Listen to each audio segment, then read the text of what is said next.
Have you ever wondered why sometimes when you sit down to do the work, it feels effortless and you get tons of work done, while sometimes you seem to just be completely stuck? I had this problem for years, but eventually I found the real reason this happens, and with the help of 5 weekly habits, I ended up working 10 times faster. And the best thing is, all of these habits are not only simple, but also fun and relaxing. So in this video, I will show you the 5 weekly habits that makes you work 10 times faster, how you can start building them today, and I'll also tell you this one bonus secret that has nothing to do with work but made me work so much better. But first, you need to know a big mistake that many people make when it comes to working that's totally wrecking their productivity. Most people look at a bunch of productivity advice videos and learn what programs to download, what productivity systems to use, and so on. But this is kind of a shallow solution to something a little bit deeper. Because here's a little secret. None of that stuff matters unless you know exactly what you should be working on at all times, and most importantly, how. It doesn't matter if you do time blocking or Pomodoro or 45-minute deep work sessions. If your brain is filled with clutter and you don't even have a sense of direction and clarity around what you should actually be doing. This is the real reason that working some days feels effortless and some days impossible. These 5 weekly habits are things that make sure that your mind stays sharp, so this will never be a problem again. And when you're actually sitting down to do the work, you can do it 10 times faster than you would without them. So this first habit will give you multiple extra hours of time to work. It will make you work faster when you work, and most of all, you will maintain energy levels throughout the day. The first time I tried doing this purposefully, I worked an 18-hour day, morning to evening, and when I went to bed, I was still so happy and excited about my work, so I couldn't wait to just do it all over again the day after. So what is this habit? I'm getting bubbles all over my stuff. God damn it.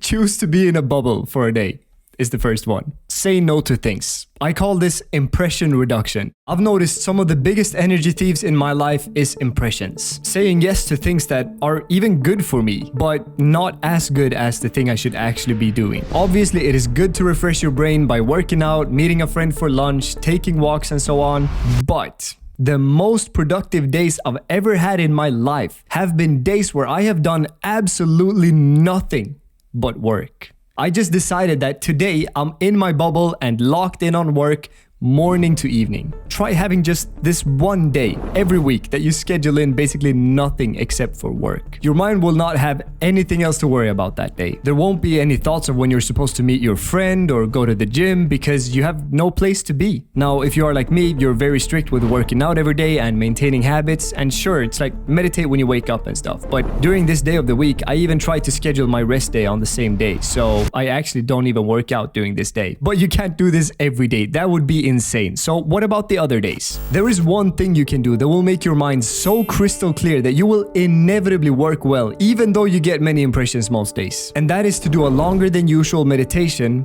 once a week. I assume you already meditate. If you don't, start today. Just start right now, you fool. You're too smart to waste your life by going through it without meditation. It's been estimated that for every minute of meditation, you get 9 minutes of progress back.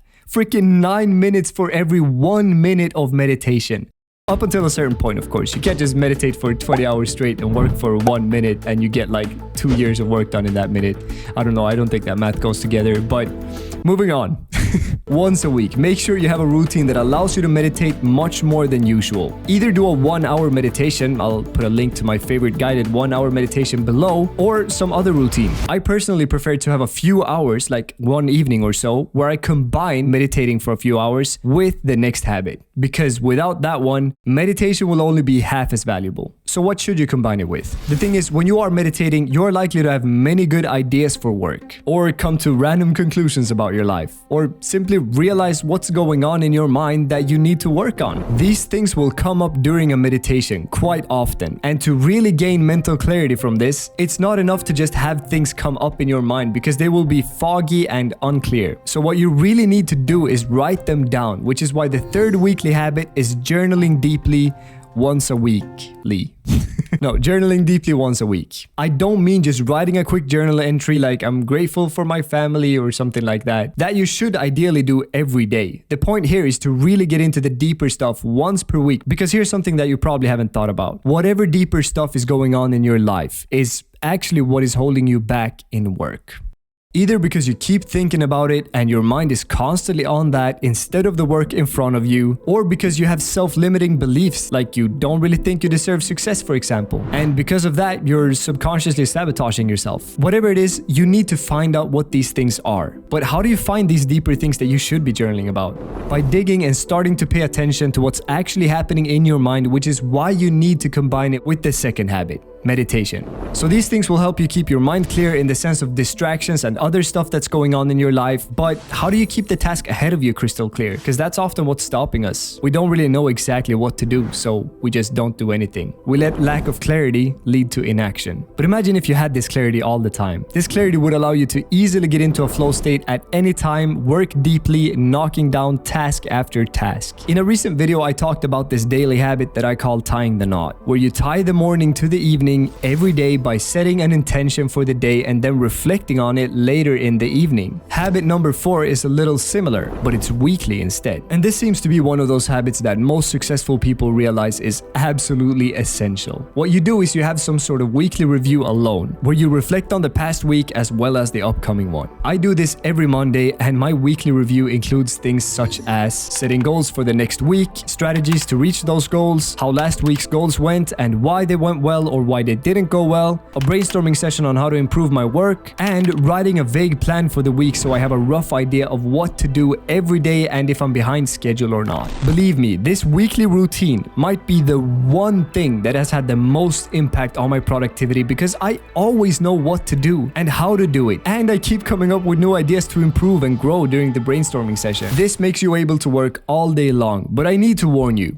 doing that can be problematic, and you get this tunnel vision where you disconnect from life, which will ultimately ruin any kind of productivity because you need to be doing well personally in order to work properly, at least in the long run. And even though I recommend things like removing all impressions for one day every week, doing this all the time will only harm you, which is why the 5th point is finding some social activity that really restores your mind and allows you to let loose. And I have a good example of this that I'll tell you in a second. I don't mean going to a bar and getting tipsy-turvy sloshed by alcohol, for example, because if anything, that will just ruin your productivity. You'll be out on your couch the day after, eating pizza and watching some good TV show. Or even worse, a bad TV show. But you need some social let loose type of activity in your life, because sitting in front of a screen working day in and day out will eventually lead to tunnel vision and you can't really see clearly after some time. The thing I started doing a lot at the end of last year that is now a pretty big part of my life is dancing, because it makes me so filled with joy and I have so much fun every time I do it. I forget about everything else, and when I get back to work the day after dancing, it's like I've had a 2-week vacation. So now you know these 5 weekly habits that will help you build the mental clarity to always stay fully focused when working. But the problem is that it's far from enough with weekly habits. You also need daily habits that keep this mental clarity throughout the week, and to build those, watch this video.